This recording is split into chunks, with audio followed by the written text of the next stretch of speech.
There are so many different ways for us to be able to give. We've mentioned the volunteering side of things, and I know with our sister ministry, Joy Radio, that's like one of the top things that I know they love doing is volunteering and supporting with their time.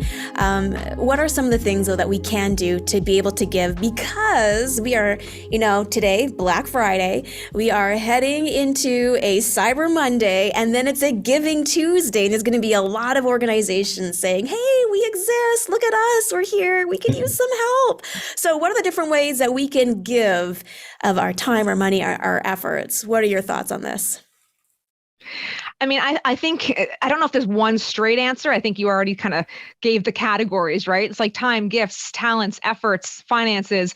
I think, again, to quote Andy Stanley once again, I do think that people need to understand how God has made them unique and be actually prayerfully considering, what am I passionate about and what am I gifted at? What does God bless me with? And wherever those two things meet, that's maybe the need that you are called to fill. I think that's what makes it the body of Christ, is that we all are called to something different, and that's how all the needs can get filled. So I think, yes, it's great. Go on the bulletins and the Facebook groups and the Giving Tuesday websites and see where there are needs and gaps. If you want to fill some gaps because you've got a surplus, amazing, whatever that looks like, making meals, volunteering, whatever. But I think if you're just overall trying to think, well, I don't know where to put my resources, my time, my gifts. I don't have a lot of money, but I make quilts. I don't know.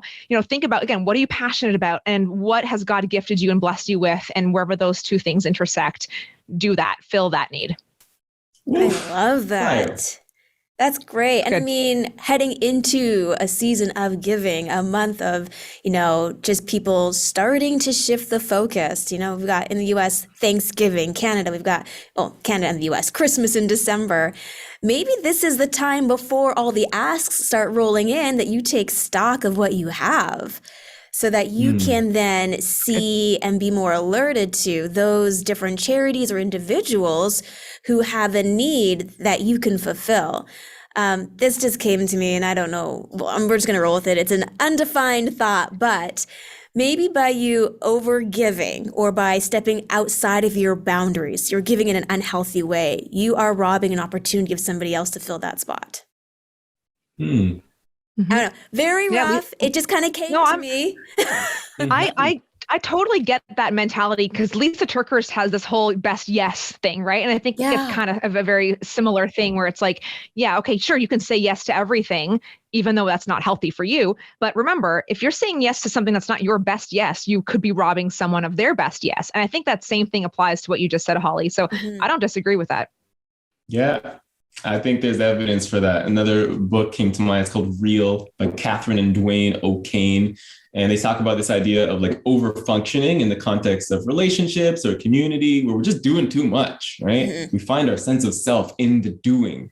And as we do that, it's like we step this far over the line, that leaves only this much space for other people to then step forward, right? So the more we overfunction, the more it actually produces a dynamic where somebody's got to underfunction, right? Yeah.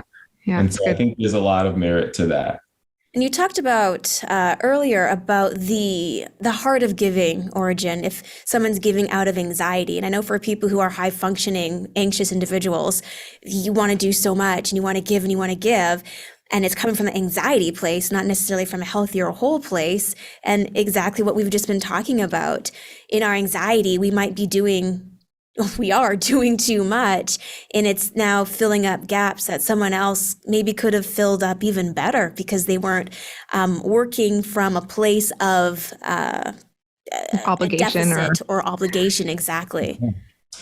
I think this thought that you just inspired in me is, as we are maybe doing that, right? As we are in this habit of just overfunction, giving all the time, I wonder what's the need that we hold, right? Perhaps there's a need that I have for somebody to give me some compassion, some gratitude, some acknowledgement, some comfort, to know that I'm actually okay, to know that I am doing enough, that I am loved, that Jesus sees me, he sees my life, and he is content, right? Yeah. And so I think it's important, just as much as we're thinking about how can I play the role of giver, in a meaningful way in my world and my context, I think it's also important for us to think about, what do I need? Not just what do I want, big screen TV and all that stuff, but what do I actually need for others to perhaps give towards me?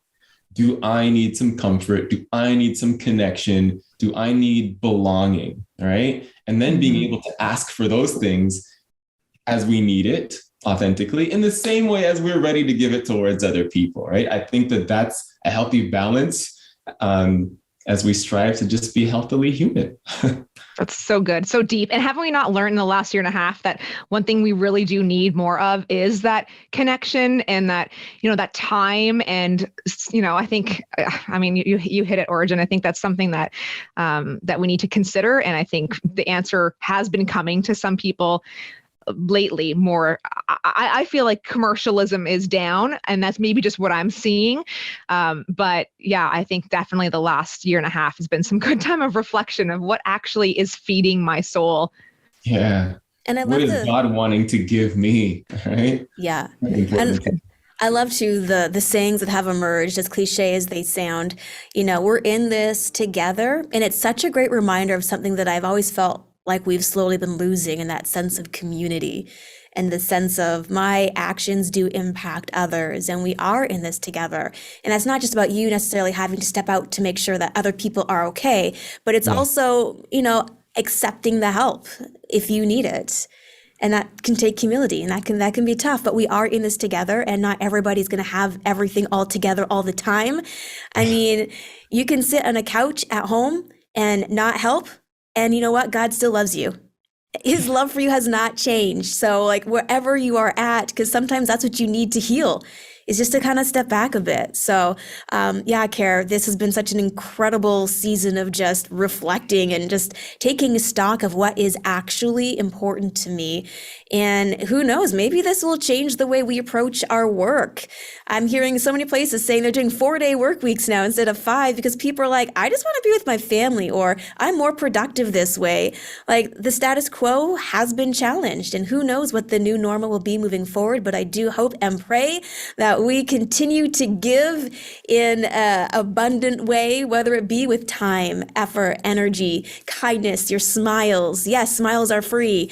There's just so many things that we can do to give. And I think that's what is incredible heading into a season of reflection on giving. It doesn't have to just be money.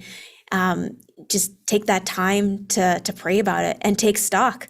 What do I have to give? What do I love to do? Like Kara had said, am I a great quilter? There are organizations where they want quilts, especially for the little babies. So what is your strength? How can you give in a way that is healthy for you? Yep. So Any good. final thoughts? Love it. You said smiles are free. I'll just add hugs are free too. And no matter the climate, you can still give hugs, because people need a good hug. They do. They do. Origen, Kara, thank you so much for being a part of our Good Company Roundtable discussion for the month of November as we focused on giving. Thank you. It was fun. Thank you. Hey, thanks for watching. Catch the full video of our roundtable discussion now on Faith Strong Today.